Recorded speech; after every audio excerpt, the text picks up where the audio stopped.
Welcome to your next Chills Before Sleep. Before we go on with today's story, please like and subscribe. Have you experienced anything creepy online too? Tell us in the comments section down below. Now, on to tonight's chilling tales. Hello, I'm Brian, and I'm a 21-year-old college student. This story is about a scary encounter I had in the woods last summer while I was camping. I had decided to go on a 1-week camping trip in the woods near my university during our fall break. We didn't get much snow, and the weather right now was pleasant, so it seemed like the perfect time to go hiking. I took my dog Kobe with me. I was going to stay in a small cabin in the woods instead of a camping tent.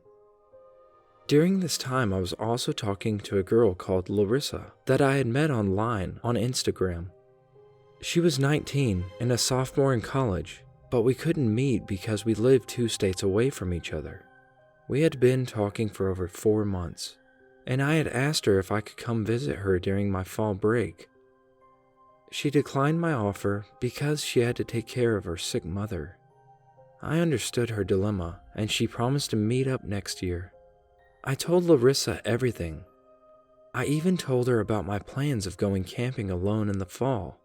It was particularly important to tell her that because we wouldn't be able to text while I was camping, since the woods didn't have a good internet connection. My first day camping was normal, nothing out of the ordinary. I hiked the trail and reached the cabin in the woods by 6 p.m. It was starting to get dark, so I set up camp. I made some on-the-go ramen by boiling the water on the stove I had brought with myself. I also gave Kobe some kibble. He had walked with me the whole day and was feeling somewhat tired now. "It's okay, Kobe," I said, hugging him. "We can rest now." I went outside the camp to get some wood to start a fire in the fireplace. But as soon as I opened the door, Kobe ran outside and began barking. He was barking menacingly at seemingly nothing. I was puzzled. It probably must have been a wild animal, like a deer who was just investigating the disturbance in the woods, which was us. "Come here, boy," I said, holding his collar and struggling to drag him back inside the cabin. I tried to calm him down. I held him and scratched his belly. After he had calmed down, I went out the door, closing it behind me. I got some wood from the forest and brought it back. I got the fire going in the fireplace. I calmed Kobe down and we slept snuggling in the sleeping bag so he could rest assured that everything was okay. At night, I slept too lightly. I felt like I could hear footsteps all night, but I didn't wake up because I was sure that they were just animals outside the cabin. It felt like a long night. I woke up just in time to see the sun rising. I slightly nudged Kobe, and he woke with a bark. He was really on edge. I tried to snuggle with him to help him calm down a bit, and it seemed to work a little. I packed up my belongings, and by 7 a.m., we were back on the trail to the summit.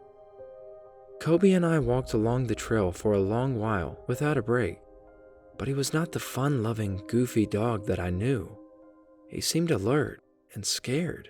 The big dog seemed more like a guard dog at the moment than the goofy friend that I knew. I also felt a sense of unease all the while. It felt like someone was following us.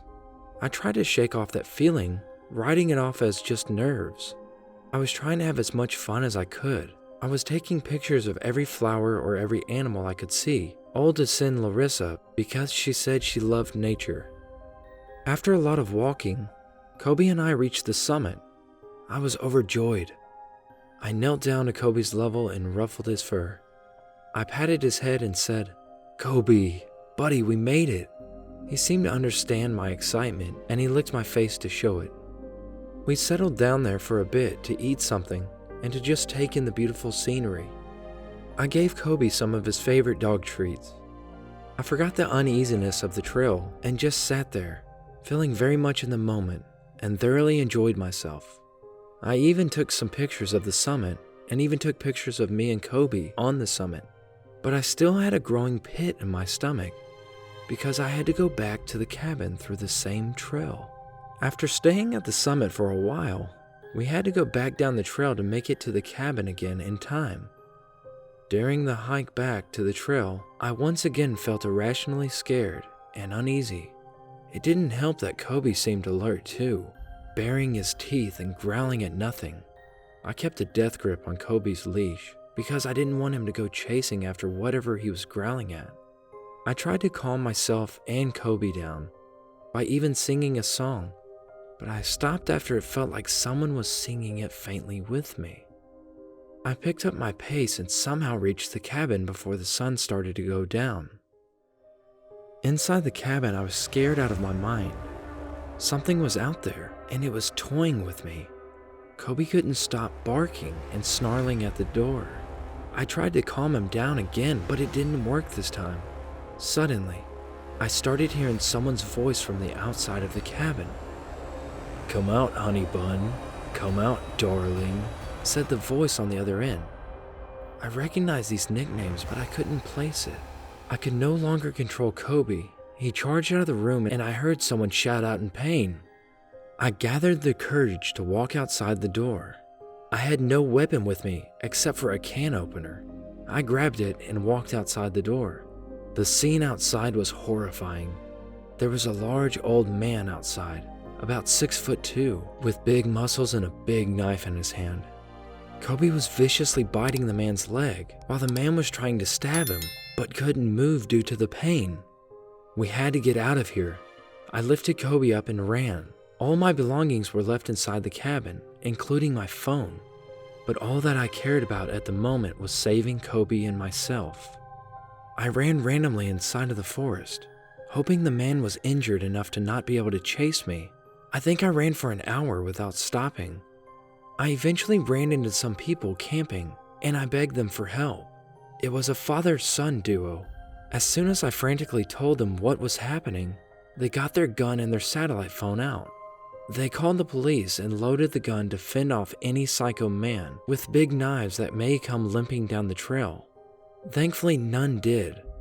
Some emergency responders came our way around an hour later, and they searched the cabin and the surrounding woods for the man matching the description. They found the man armed with a knife and a gun. They also confiscated his phone and a duffel bag containing duct tape and rope. They took Kobe and I to the police station to get our statement. I was just happy to be out of those woods and in a safer environment. The cops also gave me back my belongings from the cabin. When I was in possession of my phone, I checked it to see many notifications from Larissa. She had sent me photos of the cabin I had stayed in, pictures of me on the trail with Kobe that I had not taken, and even pictures of Kobe and me sleeping. Now the familiar nicknames make sense. The man had been catfishing me as Larissa. That's why he knew I was going to go hiking. I don't know what he was planning to do with me, but it couldn't have been anything good. Safe to say, I haven't been camping since, and I don't talk to strangers online anymore.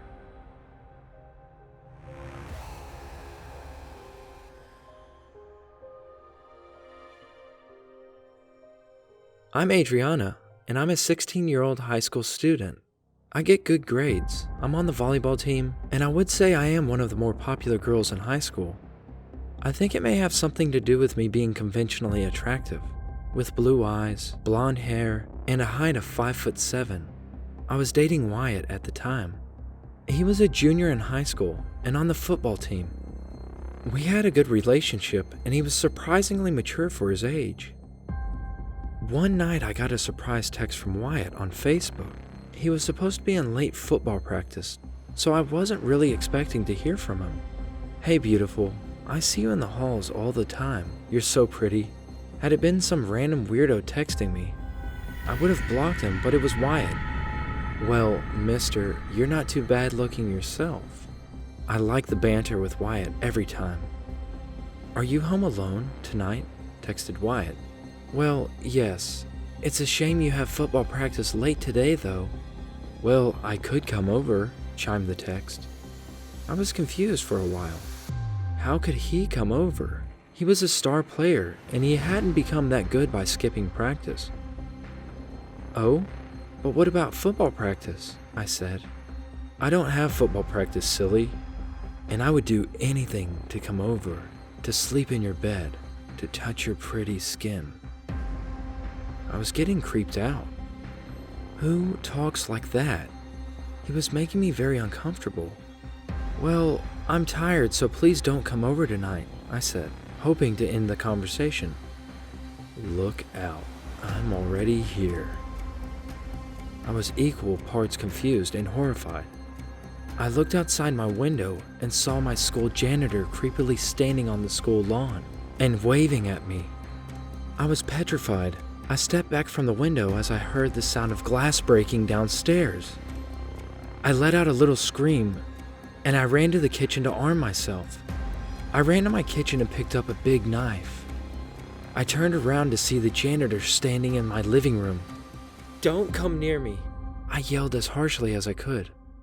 "Little girls don't play with knives, doll," he said as he started walking towards me. "Come to me, honey." He was walking towards me with outstretched arms. I raised the knife up, ready to defend myself if it comes to it. That is when the front door was kicked open, and in came Wyatt and his friends. They barged in brandishing box cutters and baseball bats. They started beating up the janitor, and one of them called the police. As soon as Wyatt saw me, he dropped his baseball bat, and I dropped my knife. He came over and enveloped me in a warm embrace. "I'm so sorry, it's my fault," he said as I cried on his shoulder. The police arrived and took the janitor away. Later, Wyatt told me what had happened. His phone had been stolen during practice, and one of his friends had seen the janitor taking it. They had used the Find My iPhone app to locate the iPhone's current location, and seeing the location as my house made them feel like I was in danger, so they came in to save me. I will always be grateful to them. The janitor was fired from our school and put on probation, but I don't think I'll ever feel safe just texting someone on social media again. Always trust your gut feeling when you receive a suspicious message.